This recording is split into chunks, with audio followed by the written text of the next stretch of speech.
तो आज हम लोग पढ़ने जाने हैं ग्राफ। सबसे पहले हम हेडिंग डालते हैं इफेक्ट ऑफ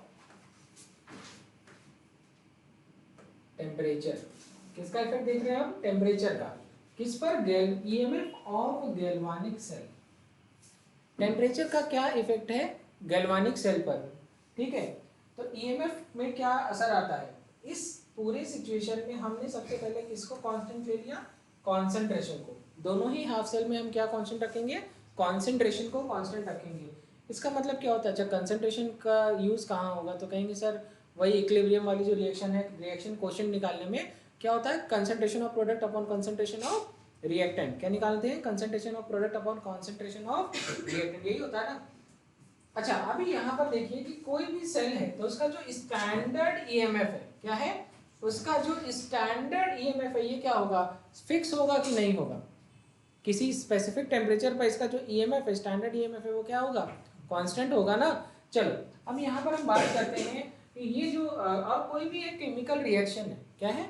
कोई भी एक केमिकल रिएक्शन है या कोई भी एक सेल रिएक्शन है, उसमें एन की वैल्यू फिक्स होगी कि नहीं होगी?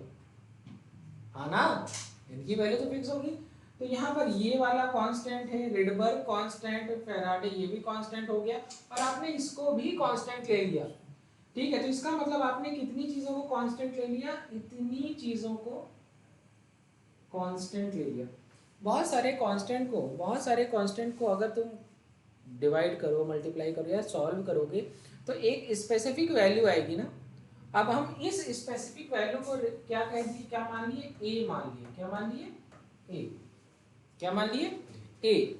तो नोट करिए पहले, ठीक है। अब यहाँ पर देखिए तो ये फॉर्मूला क्या बना कि EMF of cell is equal to E naught cell minus इतनी पूरी वैल्यू को हमने ए मान लिया और टी मान लिया। अब एक ग्राफ बनेगा क्या? तो यहाँ y बराबर एम एक्स प्लस सी होता है। ये हो गया तुम्हारा, ये कांस्टेंट है, ये देखो ये कांस्टेंट हो गया। ए क्या हो गया? एम क्या रिप्रेजेंट करता है? स्लोप। और टी कहाँ पर है? एक्स एक्सिस पर। और y एक्सिस पर क्या आ गया? EMF of cell. y axis पर क्या आ गया? EMF of cell. x axis पे ये, और इनिशियली टेम्परेचर कांस्टेंट है तो कितना टेम्परेचर लिया है? 25 डिग्री सेल्सियस। तो जो आपका ग्राफ बन के आ रहा है इसमें स्लोप जो है, ये सब इंपॉर्टेंट है। ये स्लोप क्या है? तो कहेंगे sir 2.303 r upon nf log q। Okay, note करिए। एक इंटरेस्टिंग चीज ये है कि अगर तुम टेम्परेचर को बढ़ाओगे, क्या हो रहा है? अच्छा, लेफ्ट से राइट जा रहे हैं तो क्या बढ़ रहा है? तो कहेंगे सर टेम्परेचर बढ़ रहा है। अच्छा, ये डिक्रीजिंग स्लोप है कि इंक्रीजिंग स्लोप है? डिक्रीजिंग स्लोप है ना। कैसा स्लोप है? डिक्रीजिंग स्लोप है। तो इसका मतलब ईएमएफ क्या हो रहा है? घटेगा। क्या होगा? ईएमएफ घटेगा। नोट करिए, ठीक है। चलिए, तो एक बात समझ में आ गई, क्या टेम्परेचर बढ़ाओगे तो ईएमएफ ऑफ सेल घटेगा। अब हम सेकंड कंडीशन पर बात करते हैं। सेकंड कंडीशन क्या है कि अगर हम किसी भी गैल्वानिक सेल है उसका कॉन्सेंट्रेशन, क्या लिखा है? Effect of concentration on EMF of galvanic cell. और इस कंडीशन में हम टेम्परेचर को क्या रख रहे हैं? कांस्टेंट रख रहे हैं। क्या रख रहे हैं? कांस्टेंट रख रहे हैं। तो जो ईएमएफ ऑफ सेल है, EMF of cell is equal to E naught cell minus 2.303 R T. Temperature यहाँ पर कितना ले लिया? जो है 25 डिग्री सेल्सियस के हिसाब से 273, दैट इज 298 हो गया ना। 273 प्लस 25 दैट इज 298 केल्विन।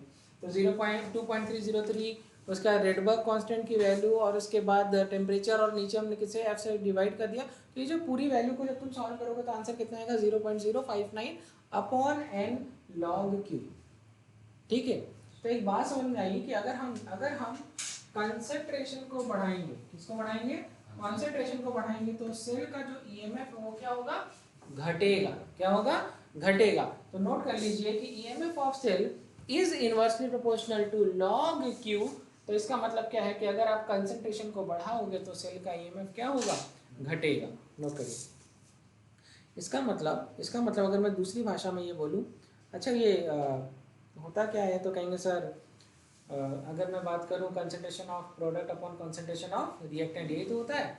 तो वहाँ पे किसकी बात करेंगे? तो कहेंगे आयन की बात करेंगे, कितना ऑक्सीडाइज हुआ और कितना रिड्यूस्ड हुआ। ठीक है, तो ऑक्सीडेशन हाफ सेल का डिवीजन हम किससे कराते हैं? रिडक्शन हाफ सेल से। ठीक है, नोट करिए, अभी दिखाते हैं। अब मेरी बात को समझो, यहाँ पर तुमने क्या देखा कि जो ईएमएफ है सेल का वो इनवर्सली प्रोपोर्शनल है concentration of ion in oxidation half cell upon concentration of ion in reduction half cell. यही होता है ना, सेल रिएक्शन तो यही होती है, मतलब रिएक्शन क्वोशेंट। अरे एक मेरी इंटरेस्टिंग सी इस बात पर ध्यान देना कि दो हाफ सेल है, क्या है, अब एक तरफ ऑक्सीडेशन हो रहा है और एक तरफ रिडक्शन हो रहा है। तो जिस तरफ तुम्हारा रिडक्शन हो रहा है, रिडक्शन हाफ सेल का अगर हम कॉन्सेंट्रेशन बढ़ाते हैं, किसका कंसंट्रेशन बढ़ाते हैं, रिडक्शन हाफ सेल का अगर हम कॉन्सेंट्रेशन बढ़ाते हैं तो जरा देखो ईएमएफ बढ़ रहा है कि नहीं, डायरेक्टली प्रोपोर्शनल रिलेशन है कि नहीं। हाँ, तो क्या मैं इस बात को ये नहीं कह सकता कि अगर हम रिडक्शन हाफ सेल का कॉन्सेंट्रेशन बढ़ाते हैं तो क्या होगा, सेल का ईएमएफ बढ़ेगा। नोट करो, ठीक है, concentration of ion is directly proportional to reduction half cell. चलिए नोट करिए और इस बात को समझिए। यहाँ पर एक बात लिखी हुई है कि अगर हम रिडक्शन हाफ सेल या राइट हैंड साइड जो है हाफ सेल का कंसंट्रेशन बढ़ाते हैं, क्या बढ़ाते हैं, कंसंट्रेशन बढ़ाते हैं तो ईएमएफ बढ़ेगा, और अगर यही इसी का उल्टा करेंगे तो ईएमएफ घटेगा। वैसे वर्षा का मतलब जस्ट ऑपोजिट। अगर मैं 25 डिग्री सेल्सियस टेम्परेचर की बात करूं और इस टेम्परेचर पे जो स्टैंडर्ड ईएमएफ है, कौन सा ईएमएफ है, स्टैंडर्ड ईएमएफ है सेल का, वो ईएमएफ ऑफ सेल से क्या होगा, कम होगा। कब, जब हम राइट रिडक्शन हाफ सेल का कंसंट्रेशन बढ़ाएंगे। ओके, नोट करिए। देखिए क्वेश्चन आपके सामने है स्क्रीन पर, और यहाँ पर एक सेल रिएक्शन दी हुई है और यहाँ पर कॉन्सेंट्रेशन भी दिया हुआ है इनका 0.1 और 0.8 मोलर, और स्टैंडर्ड ईएमएफ दिया हुआ है इन दोनों का। जब भी कुछ ना दिया हो तो क्या मानेंगे, स्टैंडर्ड रिडक्शन इलेक्ट्रोड पोटेंशियल। क्या मानेंगे, स्टैंडर्ड रिडक्शन इलेक्ट्रोड पोटेंशियल। अब यहाँ पे बताना ऑक्सीडेशन हाफ कौन बनेगा और रिडक्शन हाफ कौन बनेगा, ये तो किया है ना। 0.4 अरे ये नहीं, कॉपर है कि वो बताओ, कॉपर क्या बनेगा, तो कह रहे हैं सर, ये कह रहे हैं कि कॉपर जो है ऑक्सीडेशन हाफ बनेगा। अरे मेरे बच्चे, उसका रिडक्शन पोटेंशियल कम है तो दूसरे को क्या करेगा, ठीक है, तो दूसरे को रिड्यूस करेगा, खुद उसकी जगह लेगा ना, तो खुद का क्या करेगा, ऑक्सीडेशन। यही तो पढ़ते थे, जिसका एसआरपी कम होता था वो किसको रिप्लेस करता था, ज़्यादा एसआरपी वाले को ना।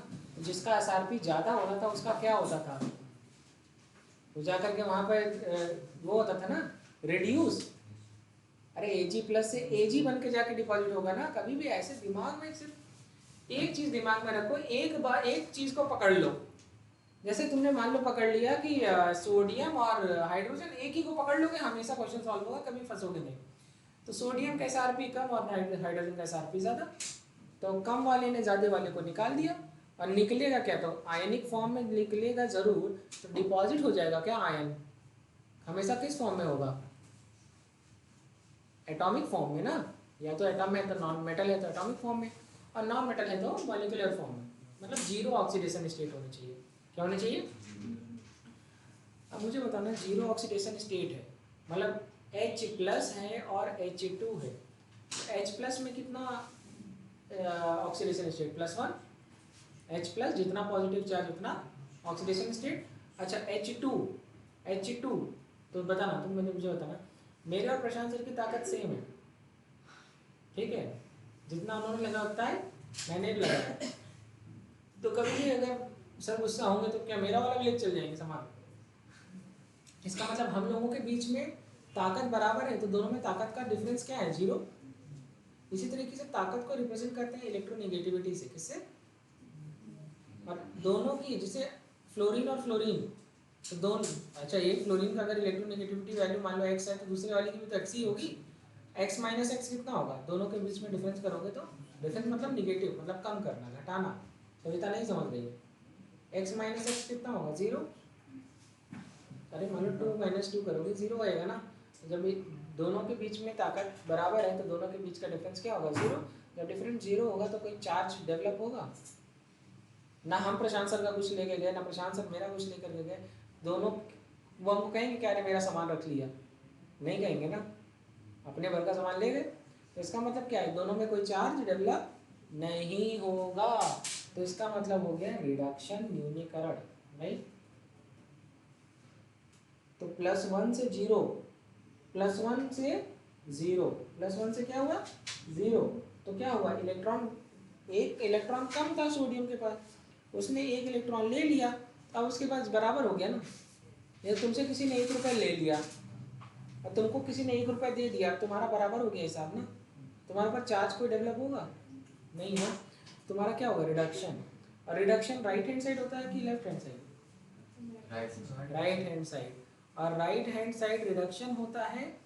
और रिडक्शन हाफ सेल में, रिडक्शन ही होगा, और क्या होगा कैथोड। तो इसका मतलब ये समझ में आया कि कॉपर ने सिल्वर को रिड्यूस कर दिया, है ना। कभी भी पढ़िए लेकिन दिमाग एकदम क्लियर रखिए। एक एग्जांपल अगर तुमको आता है कभी कंफ्यूज नहीं होते, हमेशा उस एग्जांपल को दिमाग में लाओ और क्वेश्चन सॉल्व हो गया। तो ये वाला क्या हो गया रिडक्शन हाफ। अरे अब तो एटलीस्ट ईएमएफ निकालना है, तो फार्मूला और क्या दिया कंसंट्रेशन। तो मुझे लगता है कि और टेम्परेचर भी दे रखा है, जब कभी भी कुछ टेम्परेचर ना दिया जाए तो कितना टेम्परेचर मारोगे 25 डिग्री सेल्सियस, कितना मानोगे। तो फार्मूला एक याद आ गया होगा, EMF of cell is equal to E naught cell minus 0.059 upon n log Q. Concentration दिया है तो प्रोडक्ट अपॉन रिएक्टेंट लिखोगे ही, ठीक है। वो सब तो एक बात है। अभी इस क्वेश्चन में क्या क्या तुमको नहीं पता, ये तो दिया ही है, ये दिया है, ये तुमको नहीं पता। अगर तुमको ये पता चल जाएगा तभी तो ईएमएफ निकालोगे। अरे ये तो दिया है कैसे, तो concentration of product upon concentration of reactant.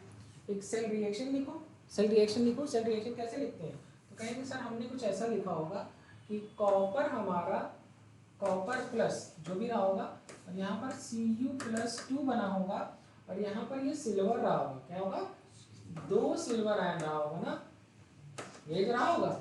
Silver के ऊपर तो +1 चार्ज होता है, तो 2 सिल्वर आयन से क्या बना होगा, तो कहेंगे 2 सिल्वर सॉलिड एक्वस सॉलिड। ये तो सेल रिएक्शन है, हाँ या ना। इसको भी सॉल्व करने से पहले तुम ये लिख लो, स्टैंडर्ड ईएमएफ निकाल पाओगे कि नहीं, इसका दिया हुआ ई नॉट सेल निकाल पाओगे। क्या होता है SREP ऑफ, नहीं ऐसे SOEP of anode plus SREP of cathode. तो इसको मैं पेन चेंज कर लूँ क्या, क्वेश्चन सॉल्व करिए सबसे पहले। तो लिखिए E naught cell is equal to minus, देखो प्लस 0.46 आ रहा है क्या, यस सर। अब क्या लिखेंगे, जैसे ये देखो ये लिखा हुआ है, ये फॉर्मूला देख लो, जब कभी भी ना आए तो डरो नहीं। स्टैंडर्ड ऑक्सीडेशन इलेक्ट्रोड पोटेंशियल किसका, एनोड का, plus standard reduction electrode potential किसका, सर कैथोड का।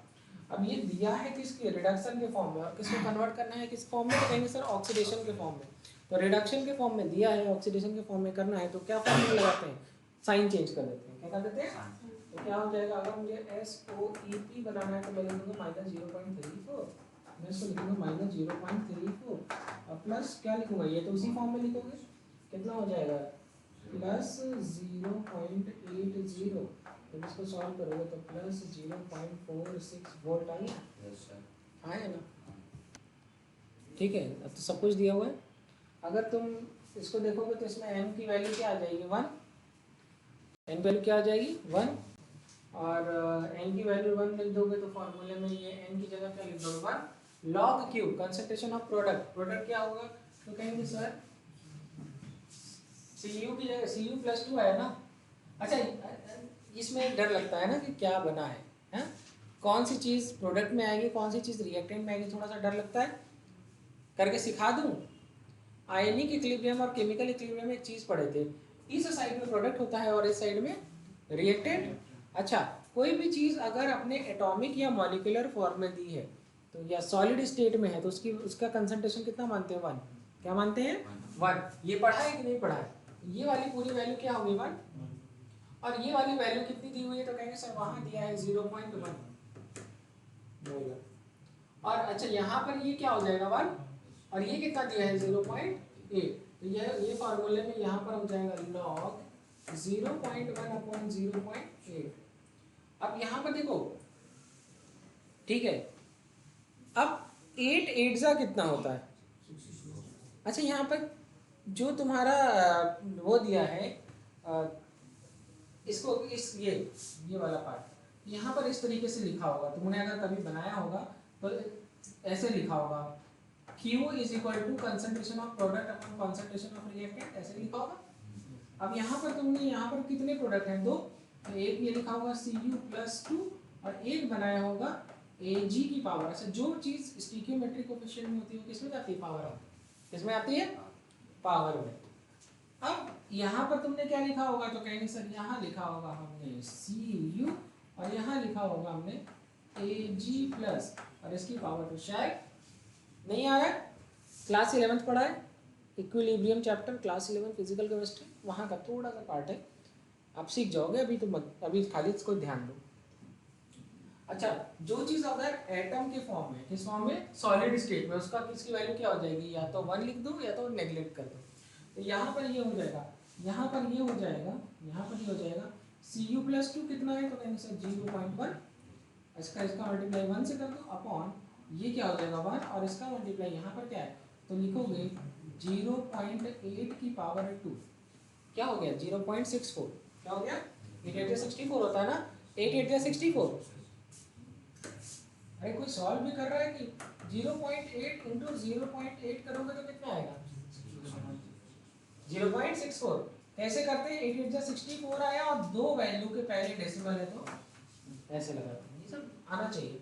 तो ये हो गया, यहाँ पर ये हो गया 0.8 का square, that is log 0.1 upon 0.64। Okay, solve करो।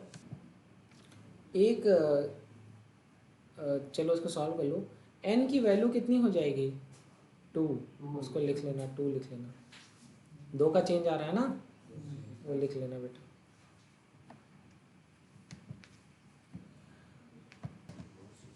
और क्या लिख सकते हो यहाँ पर? लॉग, और ये क्या लिखोगे? 10 अपॉन 64। कर सकते हैं कि नहीं? ऊपर नीचे दोनों मल्टीप्लाई कर दो, कॉमन वैल्यू, कोई दिक्कत नहीं। जब तुम इसको और फर्दर सॉल्व करोगे तो क्या लिख सकते हैं? Plus 0.46 minus 0.059 upon 2 log 10 minus log, अब लॉग 64 को क्या मैं ऐसा लिख सकता हूँ? 8 8 64 लिख सकता हूँ। तो मैं क्या इसको ऐसा लिख सकता हूँ? 8 स्क्वायर या 2 log 8 लिख दूं? बोलो। अरे ये लिख सकता हूँ कि नहीं? log 8 का स्क्वायर लिख सकता हूँ कि नहीं? हाँ, इसकी जगह क्या मैं ये लिख सकता हूँ? 2 log 8 लिख सकता हूँ माइनस log 10 की वैल्यू क्या होती है? 1। क्या होती है? 1। और ये हो गया 0.059 अपॉन 2 माइनस 0.46। जब तुम इसको और फर्दर सॉल्व करोगे तो ये हो जाएगा। नहीं बेटा, कोई बात नहीं। हाँ, ये अभी सब तोड़ फाड़ देंगे, कह रहे हैं कि नहीं, मैं ऐसा कैसे हो सकता है कि मैं ना कर पाऊँ। तो इसको और फर्दर सॉल्व करोगे तो 0.4836 वोल्ट आएगा। सॉल्व कर लेना, कितना आएगा? 4836 वोल्ट। ठीक है, नेक्स्ट क्लास में मिले। Thank you.